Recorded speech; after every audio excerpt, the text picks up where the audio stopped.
Hi friends, welcome back to my channel, or welcome if you're new. Today I'm holding a lot of books because, as you can tell by the title, this is going to be my best books of 2025. So I have quite the stack here. They range from horror to literary to historical. We also have 2025 releases and backlist books too. So this is getting pretty heavy to hold up, and you can kind of see a few of them already. But let's just get into it, and I will tell you a little bit about the books and why I absolutely love them. So let's get into it. So, in no particular order, I'm just starting by how I've stacked them. The first one is The Bewitching by Silvia Moreno Garcia. This is a more recent read for me.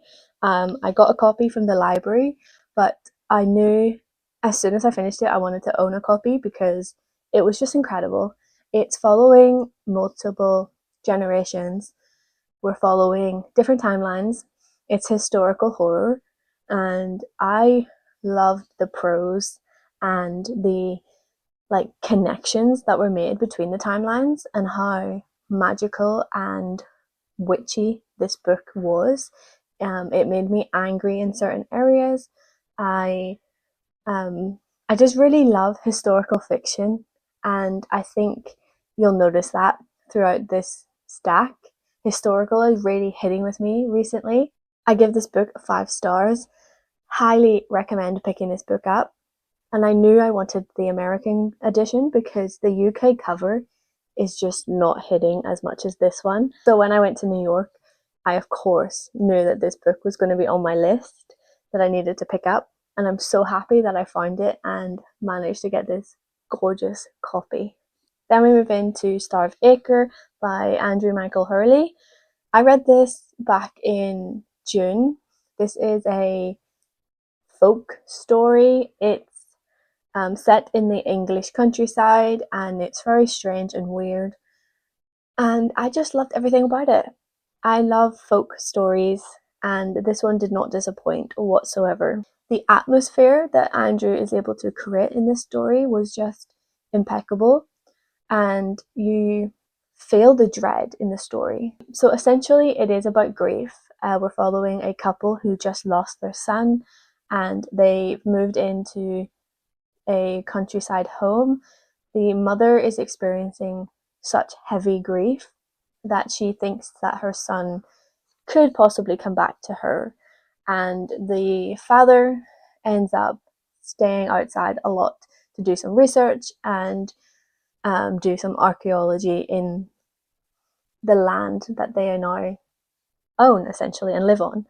And yeah, you have those different perspectives, but then they merge together because they're both suffering, and it's just interesting to see how different people react to grief. And this story definitely delivers on that, but it also is essentially about hope in the midst of such darkness. And yeah, I really love this book. I think this is Andrew's best book. I think I've read 4 of his novels now. I do want to continue with the other 2 I still need to read by him, and then I can do my ranking. But currently, this is my favorite. It's just so unsettling, and the rabbit on the cover makes total sense. And if you read the book, you'll know. I do need to watch the movie version. Andrew did tell me that it is actually quite good, so I need to watch that one. But I highly recommend picking up Starved Acre. It was one of my favorite books from the summer. Then we have a more recent book that I've read, and that is The Reformatory by Tananarive Due. This again is a historical fiction. It's set in the 1950s. It's such heavy commentary on the racial injustices, but with a horror spin. I love the social commentary in this book. Whilst this is fiction, a lot of things that were done to these people is actually real. And that's the most horrific thing. I always feel like in stories and real life, humans are the real horror, and that's what's scary. So for me, reading a book like this, the supernatural elements weren't really the scary part, they were just a nice addition. I think the real horrors lie with the darkness within humans, and this story definitely shows you that. It's so raw. It is a long book, and I don't usually love long books, But somehow this book just hit, and I would highly recommend The Reformatory. It is such an emotional read and full of tension and scares and disturbing natures. Basically, it's following a boy who gets accused of attacking a young white boy and is sent to the reformatory for 6 months because of this incident, which wasn't really as big as the white community made out to be. This little black boy, who's only 12 years old, gets sent to the reformatory, and he uncovers a lot of secrets and horrifying things that the reformatory has done and is doing. Robert, who is our little 12-year-old boy, must help the ghosts within this reformatory, this school for boys, get some justice and some peace. So yeah, it's quite emotional, it's horrific, and such a required read, I would say. This is definitely a horror historical fiction that I would highly recommend. Next, we're sticking on the historical theme, but less horror and more just literary. And that is The Tarot Reader of Versailles by Anya Bergman. So I read The Witches of Farda like last year, I think. Absolutely loved that book so much.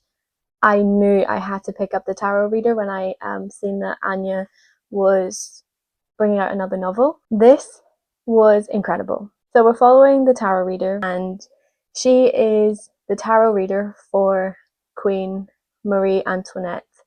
And this is set obviously during the French Revolution, so you kind of start to see the breakdown in the trust that the people have with their monarchy.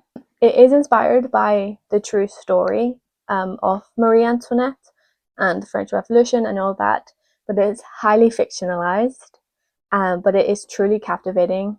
Lenormand is delivering answers for Marie Antoinette through the tarot cards, and they use it as such a like future telling and way of life. She connects with the dead for peace, and it really helps Antoinette during her life, essentially. And basically, they have a really strong bond together. It spans multiple years, and I just loved how captivating the writing was. And I know this one won't be for everybody, but because I'm really heavy into historical fiction at the moment, I absolutely ate this book up. I loved the tension and the connections that these women had. I definitely love this book, and it's a story worth reading, especially if you love female friendships and strong, powerful bonds with magic and tarot and just the future telling and ghostly activities. This book has it all. The next book that I really loved was Nestlings by Nat Cassidy. I read this book very recently for my New York video, so I will leave that in the cards if you want to go check out my full thoughts on Nestlings. But what a book. It is Rosemary's Baby meets Salem's Lot, but it has an interesting spin on the vampire genre, and I ate this book up.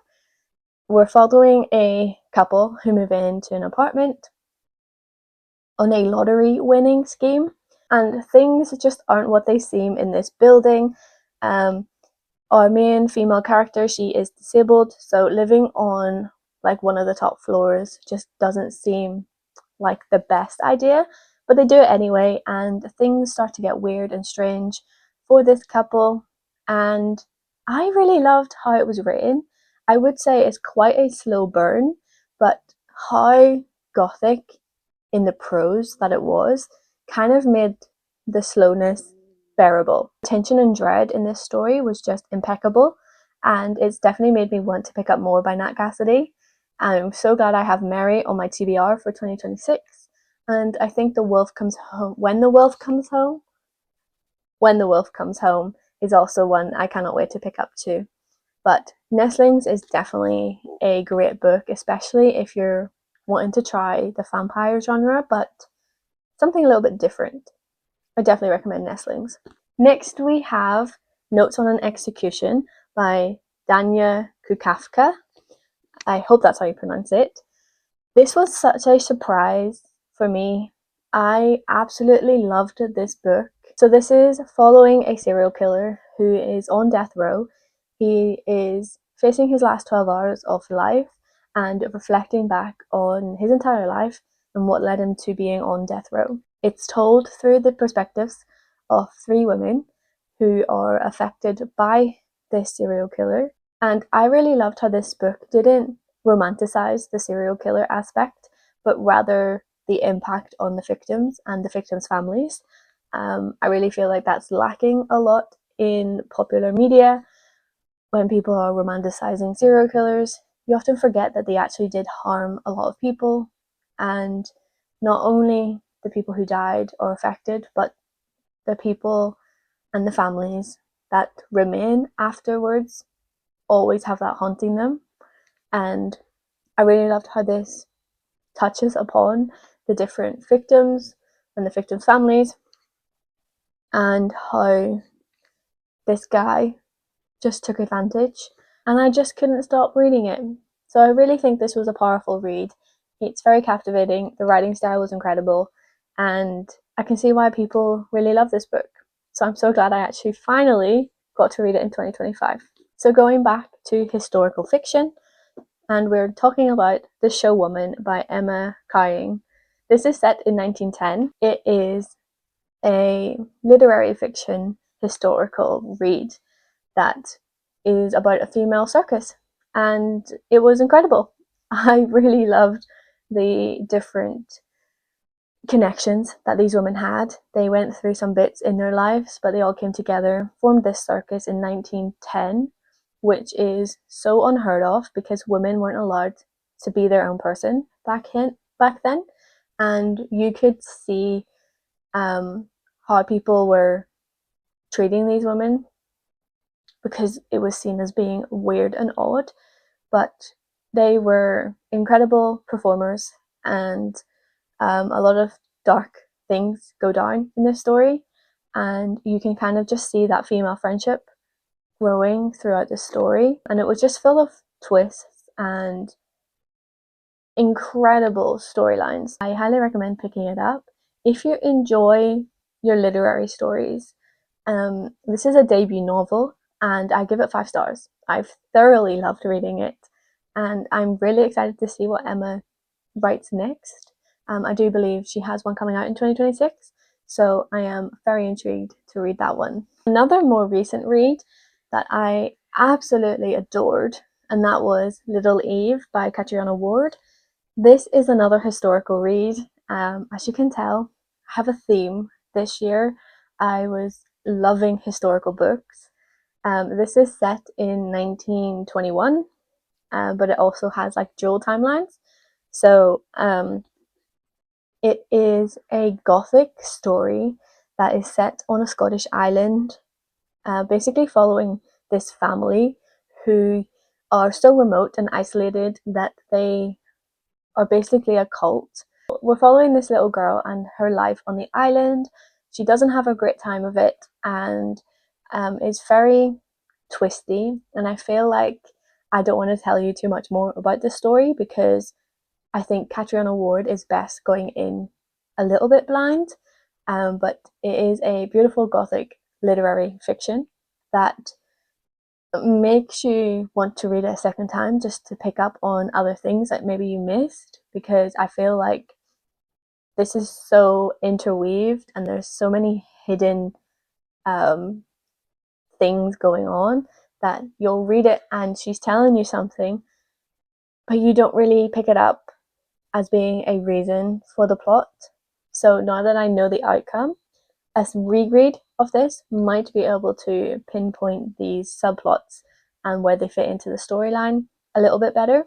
But overall, it is an incredible read. It is so gothic in style. It has incredible writing, but that's not a shock because Catriona Ward is impeccable, and I basically love everything that she writes. Highly recommend Little Eve. This was a 5-star read, and I think I only have one left. No, two, because she has one in 2026. So I have 2 more books that I need to read by Catriona Ward, and I will have been caught up on all of her books. And so that's very exciting. But Little Eve is a book you need to pick up if you haven't read it yet. Next, we have Bury Our Bones in the Midnight Soil by V.E. Schwab. Again, a historical fiction story that is a 5-star read from me. I love this book. This is like Addie LaRue's older, angrier sister, and I'm here for it. Addie LaRue was one of the books that got me back into reading back in 2020, so absolutely love that book, and it is right there. She writes with such prose, and I know that she doesn't write the same things all the time, which is why people don't really like her, but Addie LaRue and Bury Our Bones are pretty similar, except this one's just angrier and darker. So basically we are following 3 different timelines. We have one in 1532 in Spain. We have a story set in 1827 in London. And we also have the more modern story in 2019 set in Boston. And we're following our different characters throughout these timelines and how they interweave together. And the writing is just impeccable. I love V.E. Schwab's prose. It's just so good. And this book was one I was anticipating for this year, and it did not disappoint. I freaking ate this book up. I know a lot of people don't like it, but it was a hit for me. Next book is again another historical, and that is The Buffalo Hunter by Stephen Graham Jones. This is basically my most anticipated book from 2025, and I've been putting it off for such a long time because I've been so scared to read it in case I didn't enjoy it. But as you can tell, it is on this list, so I did absolutely love the book. I have no words for Stephen Graham Jones's writing. He's my favourite author of all time. The Buffalo Hunter is written in such a unique way, and I feel like Stephen Graham Jones does that so often that you kind of wonder what else he can do, because he's done so many unique and incredible ways of writing. And this book is a masterpiece. I freaking love this book so much. The main plot is set in 1912 with a subplot in 2013, I believe. And basically, Etsy finds a journal from her grandfather, and after that initial finding it in 2013, we have majority of the book set in 1912. We're basically following her grandfather's life as a pastor and what he stumbles upon and all that good stuff. It is such an incredible read, and the audiobook was great too.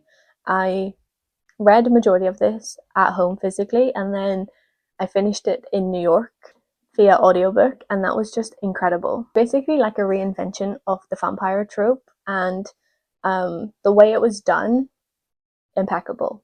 I really loved the setting as well in Montana during 1912. It was just such an incredible story, and the atmosphere that he was able to create, and the tension and the dread, and also like how it was written. I just love the idea of journaling and reading from that perspective, and then we're jumping back into our present timeline with Etsy, who is reading the journal and figuring out what had actually happened and what had actually gone on during this time period with her grandfather. And it was just so impeccable. Loved everything about this book. Highly recommend picking it up if you can tolerate Stephen Graham Jones's writing, because I know he's not for everybody. Next, we have a book which I read as an ARC a few months ago. Actually, I think I read it in May, and it has just been published, and that is The Forest of Missing Girls by Nichelle Geraldes. This was such an early 5-star book, and even now in December, this still hits with me. I still think it's a 5-star and one of my favorite books from this year. I think that some people go into this not realizing it is a blended genre story, and it's just weird, and I love me a weird book. So essentially this is a haunted story following a girl whose family lives on the edge of this wood, and she returns back to her home in this area, and one of her sister's friends goes missing, and they go on this journey to try and find her and bring her back. But secrets are uncovered, and it's not really what you think it is. So her family is kind of intertwined into this forest, and her family has secrets. Her and her sister go on this journey and figure out what's actually going on in their family. It is a very eerie book, but it's also kind of, like I said, it's weird, but it's definitely good to read. And I would say if you like your more horrific sci-fi reads, this one definitely hits. I would say the ghostly, dark, thrilling aspects are in the first half of this book, and then we move into the more sci-fi area at the end of the story, where it just gets really odd. I highly recommend this book. I loved how dark and twisted it got, and the actual outcome of the family secrets and what the forest has in store for them. Highly recommend it. Loved my time reading it and cannot wait to reread it. Now we're down to the last two. The next one is The Lamb by Lucy Rose. I love a good cannibal story, and this is no different. So we're following Margot, who is our little girl that this book is told through. She is around 6 or 8 years old and has to go to school. She is known as like the loner, the weirdo girl who doesn't have many friends, and she gets picked up by the bus every morning for school just outside her house, and the friendship that she makes with the bus driver is quite nice, and it's really the only adult that she trusts outside her mama, and it's basically a coming of age story, following in Margot's footsteps, and the fact that her mama makes Margot eat people. They set up traps to catch people. What do they call them? Strays. They call them strays. They catch the strays and then cook them, and it is very gross, I would say. The descriptions I feel like could have been darker, but I think it's a beautiful folk story about eating people and a coming of age, and how Margot is learning a little bit more as she gets older. It's basically a nightmare, and that's all she knows, which is quite sad. So her mother is the only thing she really knows. So when Eden, a stray, but a stray her mum wants to keep, comes into their lives, Margot faces the reality that Mama doesn't really love her all that much, and it's quite sad. It's a nightmarish folk story, and I ate this book up, no pun intended, but it is such a beautiful horror literary story, and I cried at this ending. I was so touched by Margot and how Lucy was able to write this way to make you really connect with a cannibal, which is really odd. But it did make me emotional, and I give it 5 stars for that reason. I would highly recommend this book. The last book I have here is Bat Eater by Kylie Lee Baker. Again, I read this for my New York vlog, and it is so gross and gory that I really loved it. Essentially, we're following Cora, who is living with her sister, and we have just seen the start of the coronavirus.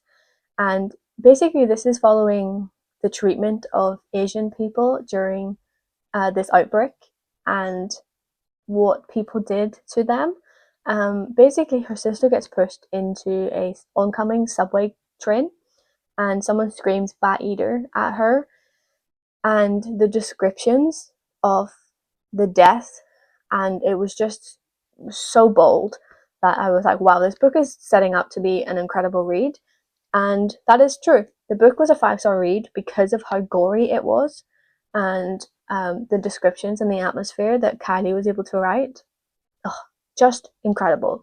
And I really loved how it wasn't just, your contemporary idea of the coronavirus, but it did cover some supernatural elements, and I really loved how it all interweaved together and created just this really dark atmosphere during a dark period in time. Such an incredible book, and I loved my time reading it.